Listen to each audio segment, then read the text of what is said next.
सभी साथियों को रजत सिंह का क्रांतिकारी सलाम और नमस्कार। जितने भी साथी जुड़ चुके हैं कृपया करके इस लाइव वीडियो को ज़्यादा से ज़्यादा शेयर करें और ज़्यादा से ज़्यादा साथियों तक इस वीडियो को पहुंचाएं, जिससे 13 जुलाई के संघर्ष 5 जुलाई से 13 जुलाई के संघर्ष के बाद 13 जुलाई के बाद आप सबके बीच से हट जाना और आगे शिक्षक भर्ती का मुद्दा कहां तक पहुंचा है, आगे हमें नई शिक्षक भर्ती के लिए क्या क्या करना चाहिए, इस मुद्दे पर मैं लाइव आया था। आप सब बेसब्री से बहुत मेरे साथी थे जो व्हाट्सएप फेसबुक के माध्यम से हमसे लगातार जुड़े हुए थे और बार बार स्वास्थ्य का हालचाल और बार बार पता कर रहे थे, भैया आप लाइव आ जाइए, कैसे हैं, क्या हुआ। 13 जुलाई के बाद से आपका ना कोई अपडेट मिल रहा है, ना आपका फोन स्विच ऑफ है। बहुत सारी चीजें व्हाट्सएप पे फेसबुक पे विभिन्न तरीके से पता चली हमें। उनके लिए धन्यवाद जिन्होंने हमारे इतने स्वास्थ्य के लिए और हर चीज के लिए जो है ध्यान रखा।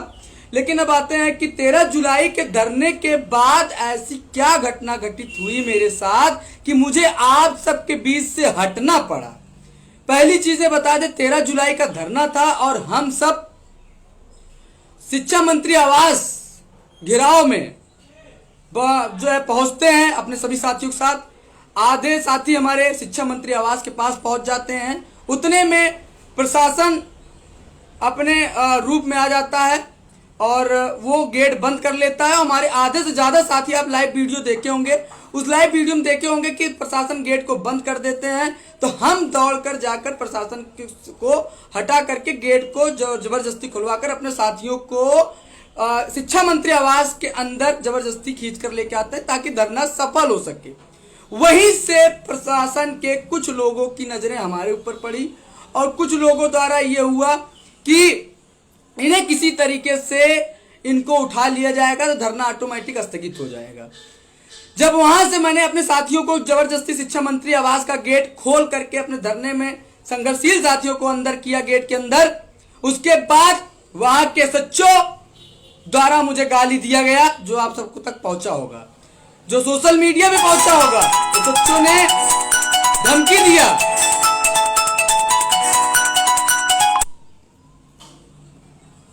सच्चों ने धमकी दिया कि अगर ज्यादा नेता बनोगे तो मुकदमा कर दूंगा, और गाली के साथ उन्होंने हमें संबोधित किया। जब मैं तब भी नहीं हटा, तब भी नहीं डरा, उन्होंने साथियों को डराने धमकाने के लिए दिया, सबको जबरदस्ती मारने के लिए अग्रसर हुए। बहुत सारे साथियों को उन्होंने मारा और हमें पुलिस द्वारा सभी साथियों के सामने पुलिस बल द्वारा मारा गया और जबरदस्ती मुझे गाड़ियों पर एक बेदर्दी की तरह उठाकर फेंका गया, जहां पे मुझे चोटिल होना पड़ा।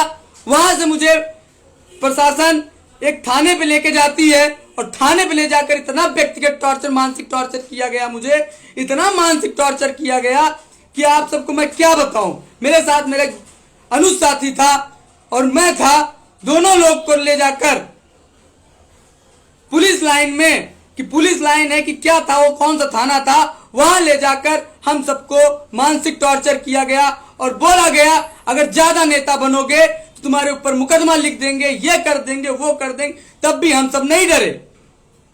लेकिन दुख हमें तब होता है कि जब इतने साथियों के बीच में हम सबको मारा गया, पीटा गया और जबरदस्ती पुलिस प्रशासन गाड़ी के अंदर भर करके हमको सबको ले जाती है। ले जाने के बाद फर्जी मुकदमा के लिए कहते हैं, आपने देखा होगा कि जो योगी जी, माननीय मुख्यमंत्री, प्रदेश के मुख्यमंत्री जी, आप सबके सामने जब ट्वीट करके बोल देते हैं अगर कोई नेता बना या किसी ने ज्यादा युवाओं को गुमराह करने की हो सकती है, उसकी प्रॉपर्टी बंद कर देंगे, जब्त कर लेंगे। तो उसी प्रकार प्रशासन उसी तर्ज पे काम कर रही है और सारे जो भी युवा वर्ग होंगे, जो भी नेता अगर अपने युवाओं की आवाज उठा रहे, विरुद्ध शिक्षक भर्ती की मुद्दा उठाते हैं, उनको प्रशासन द्वारा दबा दिया जाता है। वहां से हमको जब शाम को छोड़ नहीं रहे थे, बहुत सारे साथियों का फोन आया, बड़े बड़े लोगों का फोन आया, मेरे बहुत सारे साथियों ने ट्विटर पर ट्रेंड कराया। वहां पर प्रशासन दबाव में आया, लेकिन बार बार कहता था अगर मैं तुमको छोड़ दूंगा तो तुम जाके फिर धरना करोगे, फिर शिक्षा मंत्री आवास के घेराव करोगे, मैं तुमको अभी नहीं छोड़ूंगा। उसने मुझे देर में छोड़ा और वहां से आने के बाद मुझे तब दुख हुआ जब मेरे पास फोन आया, बोला गया जब उन्हें विपक्षी पार्टियों ने जो गाली वाला वीडियो था, उस गाली वाले वीडियो में जब उस एसएचओ और प्रशासन को कटघरे में लिया गया, तो एसएचओ द्वारा, पुलिस प्रशासन द्वारा मुझे दबाव बनाया गया कि पुलिस प्रशासन के फेवर में एक वीडियो बनाओ और बताओ ऐसी कोई घटना नहीं हुई थी और ऐसा कुछ कार्य नहीं हुआ था और आपको कोई गाली नहीं दी गई। अगर नहीं दोगे, तुम लखनऊ में जहां भी रहोगे तुमको उठा लिया जाएगा। मैं वहां से इसलिए हटा, अगर मैं आप सबके साथियों के बीच में अगर प्रशासन दबाव में आकर मुझसे बयान जारी करा देती तो विपक्षी पार्टी भी मुद्दे को नहीं उठाती और मेरे डीएलएड साथी भी निराश हो जाते, क्योंकि मुझे दबाव, आंतरिक रूप से दबाव बनाया जा रहा था। लगातार फोन आया जा रहा था, इसलिए मैंने वहां से फोन स्विच ऑफ किया और मैं लखनऊ से इलाहाबाद चला आया, क्योंकि मैं लाखों साथियों के भविष्य के साथ और लाखों साथियों की मैं बेरोजगारी को देखते हुए मैं नहीं चाहता था कि मैं भले मुसीबत में पड़ जाऊंगा, भले मेरे खिलाफ नोटिस जारी कर देगा प्रशासन, लेकिन मैं अपने साथियों के लिए बयान नहीं दूंगा, मैं नहीं उपस्थित उनके फेवर में दूंगा। मैं वहां से हट गया। मैंने कहा मुकदमा हो जाए ठीक है, लेकिन मैं अपने साथियों के जो प्रशासन के फेवर में नहीं दूंगा। उन्होंने बेरोजगारी और हर बेरोजगारों को गाली दिया है, मारा है, पीटा है।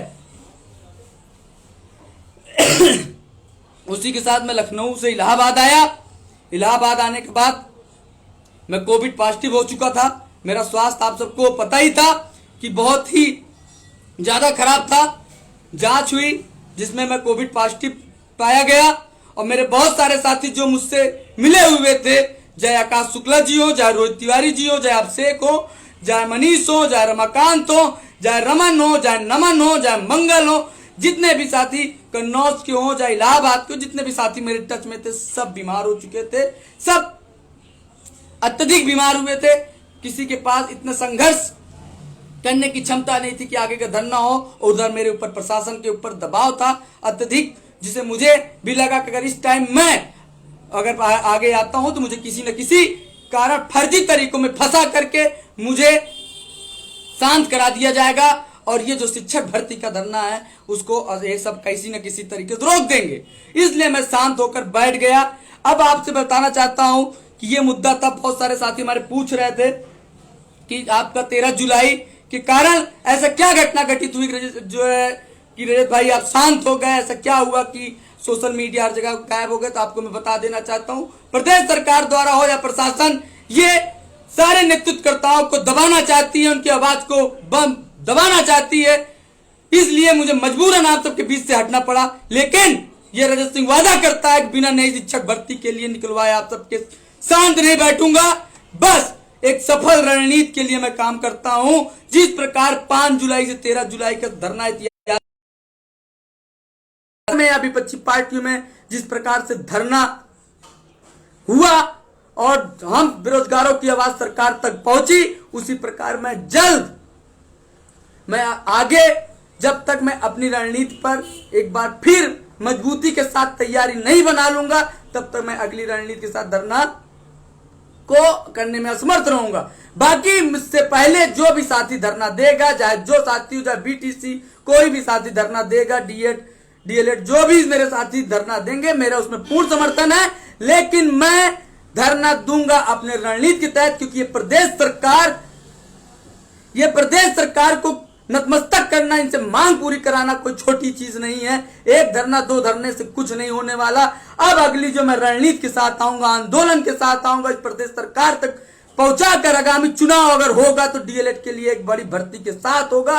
नहीं, प्रदेश सरकार अपने वादे, जो झूठे वादे, जो 6.5 लाख करोड़, 1.5 करोड़, 1.25 करोड़ का ढिंढोरा पीट रही है रोजगार का, जिसकी मैं एक एक सच्चाई खोलने के लिए हम काम करेंगे। लेकिन मैं निवेदन करता हूं उन सभी साथियों से जितने लोग मेरे साथ लाइव में जुड़े हैं और जिन लोगों तक ये वीडियो नहीं पहुंची, उनको तक पहुंचाओ और बताओ कि सरकार से लड़ना कोई छोटी चीज नहीं है। सरकार तक हमको अपना आवाज पहुंचाना है और इस अगर सरकार भर्ती को देना है, चुनाव लड़ना है, तो बिना भर्ती दिए सरकार को चुनाव नहीं लड़ने दिया जाएगा। नहीं तो यही 10 लाख प्रशिक्षित आगामी चुनाव में हार का कारण बनेगा। मैं इस मंच के माध्यम से उत्तर प्रदेश सरकार को बताना चाहता हूं, अगर उत्तर प्रदेश सरकार अक्टूबर तक अगर इस चीज के विज्ञापन नहीं जारी करती। हम सबका संघर्ष बहुत जल्द शुरू होगा।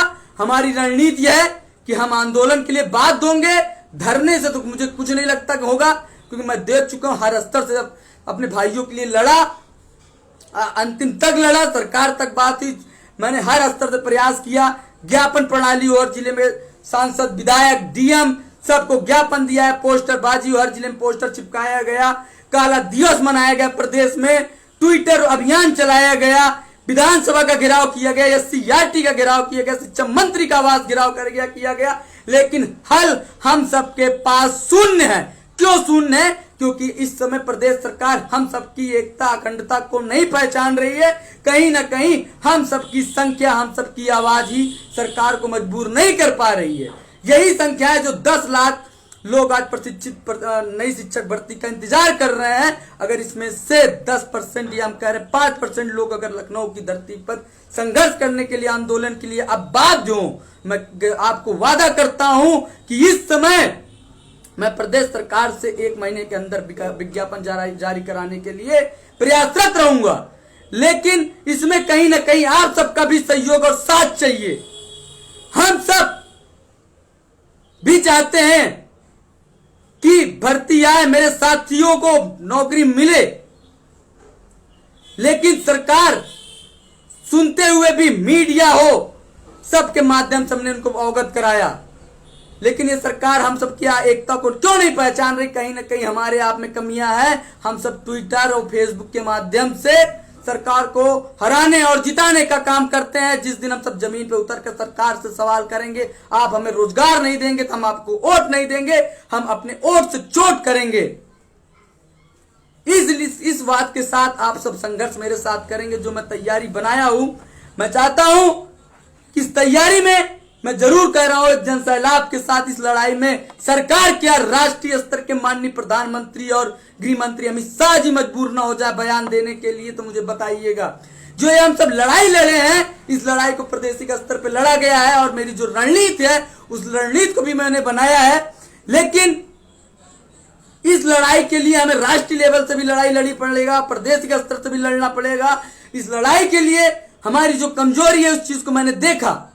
वो लड़ाइयां आपने देखा होगा कि 5 जुलाई हो जाए, 13 जुलाई में जो भी साथी आते थे, एक साथियों को रुकने के लिए दूर दूर से आए हुए जो साथी हैं, वो साथी रुकने के लिए एक स्थान चाहिए लखनऊ में, खाने के लिए 2 जून की रोटी चाहिए उनको, सोने के लिए एक चटाई चाहिए उनको, धरना प्रदर्शन करने के लिए एक मंच चाहिए, एक चटाई, बैनर, टोपी, एक अच्छी रणनीति चाहिए। इसके लिए आर्थिक, शारीरिक एक मजबूत संगठन और कानूनी दांवपेच का अत्यंत जरूरी है।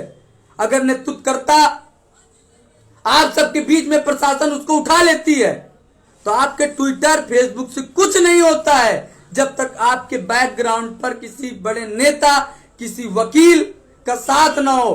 कोई आपको छुड़वाने वाला होना चाहिए कि आपको जेल में मेरे साहब के सबके सामने मुझे ले गए। अगर यही सरकार, जब मैं सरकार को लगातार कटघरे में खड़ा करता जाऊंगा, ये सरकार, ये प्रशासन मुझे फर्जी मुकदमों में फंसा देगी और आप सब ट्विटर, फेसबुक के माध्यम से मुझे छुड़वाने का प्रयास करेंगे, जो नाकाम रहेंगे। हम सबके पीछे, नेतृत्वकर्ता के पीछे एक मजबूत कानूनी दबाव होने चाहिए। आपके पास वकील या एक अच्छे नेताओं, अधिकारियों से पकड़ होनी चाहिए जो आपको छुड़वाने के लिए मददगार हो। आप एक मजबूत संगठन। मैं आज के लाइव में बता देना चाहता हूं कि हाँ, आज संगठन कमजोर हुआ है। उसका रीजन है, बहुत सारे साथी कहते हैं कि भैया जिला अध्यक्ष आ जाना चाहिए, उपाध्यक्ष आना चाहिए, छात्रा लीडर आना चाहिए। भैया मैं आपको बता देना चाहता हूं कि इस समय डीएलएड में किसी का बैक सेमेस्टर, किसी का टेट फेल है, जिसकी वजह से वो निष्क्रिय हो चुके हैं।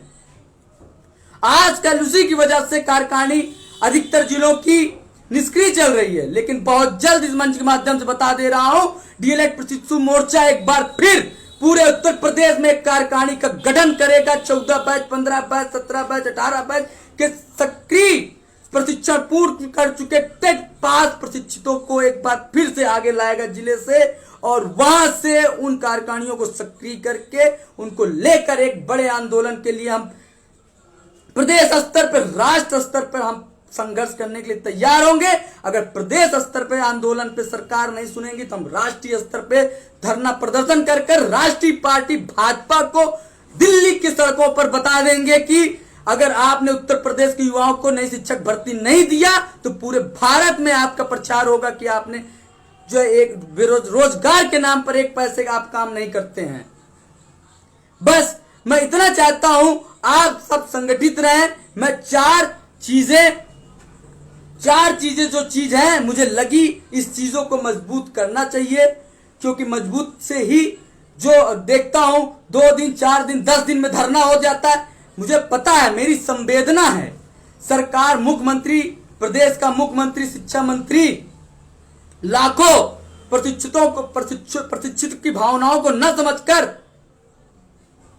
जिस तरह का बयान दे रहा है रोजगार न देने के लिए, और बार बार हमारा प्रदेश का शिक्षा मंत्री मुझे बच्चों का और शिक्षकों का अनुपात समझाता है। मैं उस शिक्षा मंत्री जी से कहना चाहता हूं कि बच्चों का जो आप अनुपात बार बार मीडिया में बताते रहते हैं, आप कृपया करके महोदय इस बार फिर से अनुपात शिक्षक और बच्चों का लगाइए। इस बार 3 गुना ज्यादा एडमिशन नौनियालों का हुआ है, उस हिसाब से अब तब भी आप अगर भर्ती देंगे तो 1 लाख से ज्यादा पद खाली है। आपके अनुपात जो समानुपात लेकर निकले हो, अगर रिटायरमेंट की भी सीट को जोड़ोगे तब भी आपकी सीटें खाली हैं लाख के ऊपर, और आपने हलफनामा के हिसाब से देखोगे तब भी आपके 51,112 पद खाली हैं। मैं आप सबको यह बताना चाहता हूं, इस सरकार से लड़ने के लिए हमें 4 चीजों पर विशेष काम करना पड़ेगा, और मुझे विशेष करके इस काम करना पड़ेगा। एक मजबूत संगठन होनी चाहिए, और एक मजबूत संगठन के साथ कानूनी पकड़ होनी चाहिए, जो आपको विभिन्न फर्जी मुकदमे फंसाने के बाद भी आप सरकार से, प्रशासन से छूट सके, और एक मजबूत संगठन के कारण आपके अधिक संख्या बल में सरकार से लड़ सकेंगे। और बचा आर्थिक, धरने में आए हुए बच्चों को 2 टाइम खाने के लिए, 2 टाइम खाने के लिए, सोने के लिए खाल, 2 टाइम खाना, बैनर पोस्टर के लिए एक स्थान जब मिलेगा तो बच्चे जो दूर दूर से आते हैं वो धरने में रुकेंगे। इसी प्रकार अगले दिन आने वाले व्यक्ति भी जब उनको खाने पीने रहने की समस्याएं दूर हो जाएंगी, वो व्यक्ति रुकते जाएंगे, जनसैलाब बढ़ता जाएगा, और वही जनसैलाब सरकार के लिए मजबूर करेगा और आगामी विज्ञापन में एक सार्थक लड़ाई बनाएगा। अगर आप देखते होंगे चाहे जितना बड़ा धरना हो, 10 बजे बच्चे आते हैं, 5 बजे खत्म हो जाता है, बच्चे चले जाते हैं। उसका रीजन मैं बता रहा हूं आप सबको। उसका रीजन यह है कि जब बच्चों को रुकने का स्थान नहीं मिलेगा, बच्चों को खाने की व्यवस्था नहीं मिलेगी, जो साथी हमारे हैं मजबूर हो जाएंगे। जब मजबूरी में वो सब अपने घर की तरफ पलायन करेंगे, क्योंकि उनकी भी मजबूरी है। मैं भी, जब मैंने 5 तारीख को धरना किया, मैंने लखनऊ में 2 हाल लिया। 2 हाल लेने के बाद जो साथी थे उनको मैंने रुकवाने के बाद उनके खाने पीने की व्यवस्था किया। मैं भी एक बेरोजगार हूं, मेरे जो साथी थे उनको पता था मैं किस तरह से पैसे की व्यवस्था करके मैंने उनके सबके खाने पीने की व्यवस्था। अभी भी मैं लखनऊ के निशातगंज में 2 कमरा लिया गया, आप ही सबके लिए लिया गया, किसी तरीके से उसको पैसा को भरा गया। भरने के बाद जो हमारे साथी रुके हुए थे संघर्ष करने के लिए, उनको खाने पीने के लिए व्यवस्था कराई जाती थी, और चटाई, जो बैनर की टोपी की धरने को, मंच को सजाने के लिए, उसके लिए भी पैसा अर्जित किया जाता था। लेकिन हम सब अभी एक बेरोजगार हैं, हम सबको भी पैसे के लिए एक अत्यधिक अभाव पड़ता है। इसलिए मैं धरने को कुछ दिन रोक करके एक सफल रणनीति के साथ आप सबके बीच में जब उतरूंगा मैदान में, जब मेरे पास मजबूत संगठन होगा, मैं आर्थिक रूप से मजबूत होऊंगा, और जब मैं कानूनी चीज रूप से पकड़ में मजबूत होऊंगा, तो मैं खुल के संघर्ष करूंगा एक बड़ी भीड़ के साथ, और बच्चे भी मेरे साथ संघर्ष करेंगे। क्योंकि जब मैं आर्थिक रूप से मजबूत होऊंगा तो एक बड़े हाल के लिए अग्रसर होऊंगा, हाल लिया जाएगा और खाने पीने की व्यवस्था हो जाएगी। वही बच्चे मेरे साथ रुकेंगे जब मेरे ऊपर कानूनी दबाव, मेरा पकड़ अच्छा होगा, जब मेरे पास वकील और अच्छी एक राजनीतिक पकड़ पीछे से होगा, जब मुझे प्रशासन द्वारा फंसाया जाएगा तो उनके द्वारा मुझे छुड़ाया जा सकता है। फिर मैं अपने संघर्ष स्थल पे पहुंचकर आप सबके लिए दोबारा नेतृत्व करूंगा। तब जाकर ये आंदोलन, जब मैं लगातार प्रदेश सरकार को लड़ने के बाद, मीडिया तक पहुंचने के बाद, राष्ट्रीय स्तर पर लड़ाई जब लड़ी जाएगी, दिल्ली तक पहुंचेगी ये मैटर, तब हम सबके सामने सरकार मजबूर होगी। तब राष्ट्रीय लेवल की ये जो पार्टी है इसके ऊपर दबाव आएगा। तब आप देखिएगा कैसे शिक्षा मंत्री का बयान पलटता है, तब देखिएगा ये हमारे माननीय मुख्यमंत्री महोदय जी का बयान कैसे पलटता है, यही विभाग का देखिएगा कैसे बयान पलटता है। इन सारे लोगों का बयान ऑटोमेटिक पलट जाएगा, क्योंकि जब राष्ट्रीय लेवल पे इनकी किरकिरी होगी, जब प्रदेश स्तर पे इनकी किरकिरी, क्योंकि प्रदेश स्तर की जो लड़ाई है ये अपने इस धरने प्रदर्शन को ये दबा देते हैं, बच्चे भूल जाते हैं, नेतृत्वकर्ता के ऊपर फर्जी मुकदमा कर देते हैं, जिसकी वजह से नेतृत्वकर्ता शांत होकर एक धरना, दो धरना, 5 धरने के बाद शांत हो जाता है। फिर ये स्थितियां वैसे हो जाती है, ये रोजगार के मामले में पीछे हो जाते हैं। बस मेरा उद्देश्य है इस धरने को प्रादेशिक स्तर, राष्ट्रीय स्तर पर ले जाएंगे और धरने को, आंदोलन को तब्दील करने के लिए, सफल बनाने के लिए हमको, आपको एक मजबूत संगठन मोर्चा बहुत जल्द हर जिले में कार्यकारिणी गठित करेगा। हर जिले के जो सक्रिय लीडर हैं उनसे आवेदन मांगेगा और उनको वहां से नियुक्त करके एक मजबूत कार्यकारिणी गठित करके एक बार फिर लखनऊ की सड़कों से दिल्ली की सड़कों तक हम प्रस्थान करेंगे और भाजपा सरकार, प्रदेश सरकार और माननीय मुख्यमंत्री जी को बता देंगे कि आपको उत्तर प्रदेश में शिक्षक भर्ती के मामले पे आपको टिप्पणी या भर्ती देनी ही देनी होगी। और चुनाव आ रहा है और सरकार, प्रदेश सरकार और राष्ट्रीय पार्टी भाजपा कतई भी थोड़ी सी भी चूक नहीं लेगी ये पार्टी कि सरकार भाजपा की किरकिरी हो और जो है आगामी 2022 के चुनाव में इन्हें हार का सामना करना पड़े। और बस इसी के लिए मैं लाइव आया था कि देखिए जो भी साथी मेरे डीएलएड परिवार, बीटीसी परिवार, जो भी साथी धरना देगा, मेरा फुल समर्थन है, फुल साथ है, मैं हर धरने में पहुंचूंगा। लेकिन मेरी लड़ाई जब होगी तो मैं अपनी लड़ाई को मैं अपने स्तर से लड़ना चाहता हूं, क्योंकि लड़ाई, अगर एक उदाहरण दिया जा चाहता हूं, नेतृत्वकर्ता का मतलब होता है आने वाले हर मुसीबत और मुसीबतों से अपने साथियों को बचाना, उसे नेतृत्वकर्ता कहते हैं, नेता कहते हैं। अगर कोई भी साथी एक धरने की डेट घोषित कर देता है, मैं उस धरने में पहुंच जाता हूं। लेकिन जो हमारे साथी हैं, वो साथी 1000 रुपए लखनऊ पहुंचने में 1000 रुपए, 500 रुपए खर्चा होता है। अगर इसी तरह वो हर दूसरे तीसरे दिन धरने में पहुंचता रहा, एक समय आएगा वो हमारा साथ छोड़ देगा, क्योंकि उसके पास पैसे का स्रोत नहीं है। जब उसके पास पैसे की स्रोत नहीं रहेगी तो धरने में बार बार कैसे जाएगा। मैं कहता हूं आंदोलन करो, धरना बंद करो, प्रदेश सरकार को चेताओ और माननीय प्रधानमंत्री को चेताओ और बताओ कि उत्तर प्रदेश सरकार में रोजगार के मामले में माननीय योगी जी जो 6.5 लाख, 7 लाख, 8 लाख चिल्ला रहे हैं और शिक्षा मंत्री जो है बताते हैं कि रोजगार के मामले में हम सबसे ज्यादा रोजगार दिए हैं, इनकी आंखों में जो काली पट्टी बंदी उसको खोलने का काम करना पड़ेगा।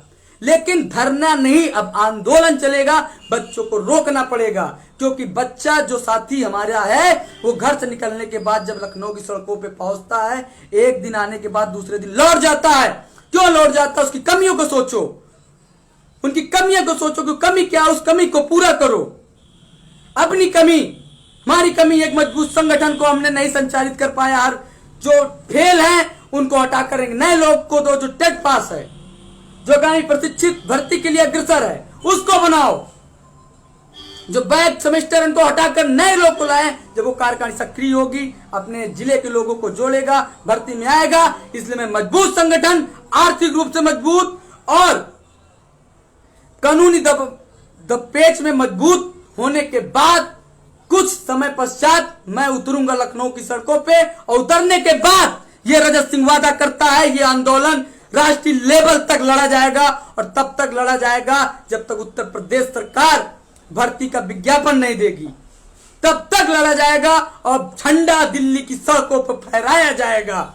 अगर सरकार को भर्ती देना होगा तो हर हाल में भर्ती दे, ये चुनावी जुमला ना दे कि दिसंबर में टेट कराएंगे, 2022 में सरकार बनेगी तो भर्ती दिया जाएगा, नहीं तो नहीं दिया जाएगा। डीएलएड प्रतीक्षित इसलिए डीएलएड नहीं किए हैं आपके चुनावी जुमला लेने के लिए। हमने 2 लाख रुपए खर्च किया है। हम अध्यापक देश के राष्ट्र निर्माता हैं, तो हम छोटी मोटी पार्टियां जो 5 साल में अपना हुक्मनामा पेश करती हैं, उनकी सरकार बदलने के लिए हमसे बड़े स्तर पे भी काम कर सकते हैं। लेकिन हम सब अध्यापक बनने के लिए अग्रसर हैं। बस हम सबको एक नौकरी चाहिए और नौकरी के लिए सरकार नौकरी दे और बस वो अपना कार्य करे, हम हमें अपना कार्य करने दे, हमको नौनियालों में अपना कर्तव्य निर्वहन करने के लिए भेजा जाए।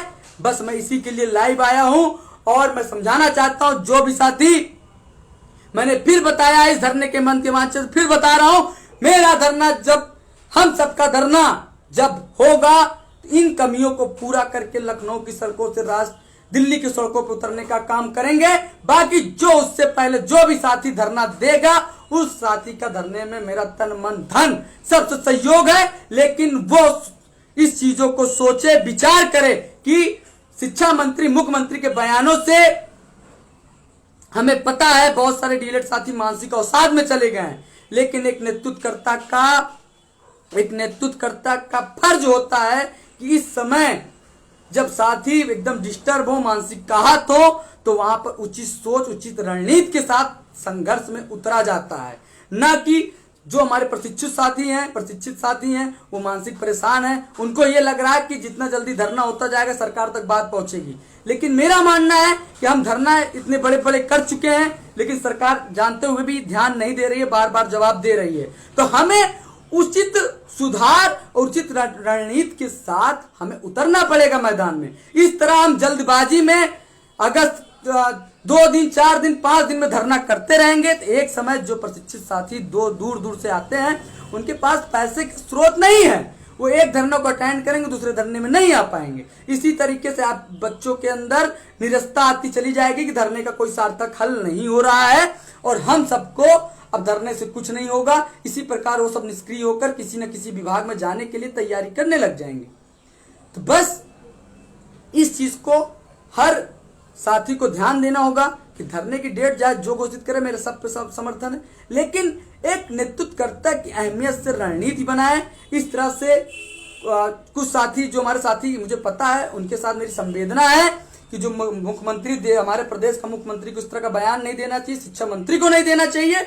उन्होंने बयान दिया है तो हमें उग्रता से काम नहीं लेना चाहिए। अगर मुख्यमंत्री का बयान आया, हम उग्रता से धरना रख दे रहे हैं, तो उसका कोई सार्थक पहल और कुछ निकलने वाला नहीं है, क्योंकि हम सब सही तरीके से काम नहीं कर रहे हैं। हम जाएंगे फिर 200-400 बच्चे आएंगे, 200-400 बच्चे आने के बाद हम सब 10 से 5 बजे तक चिल्लाएंगे, फिर घर को बैग उठाएंगे चले जाएंगे, बच्चों का 1500 खर्चा हो जाएगा, फिर वो दोबारा आने में सोचेंगे।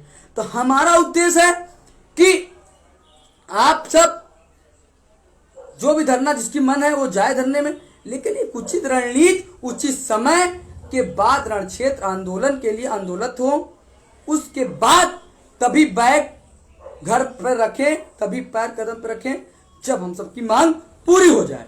अगर इससे पहले आप ऐसे हर धरने की डेट पे आप आते रहेंगे, आपके घर का पैसा जाता रहेगा और धरने के सार्थक चीज नहीं निकलेगा। हमने हर स्तर से प्रयास किया, शिक्षा मंत्री हुआ, SCRT हुआ, विधानसभा हुआ, हर स्तर, लेकिन ये सरकार नहीं समझ रही है।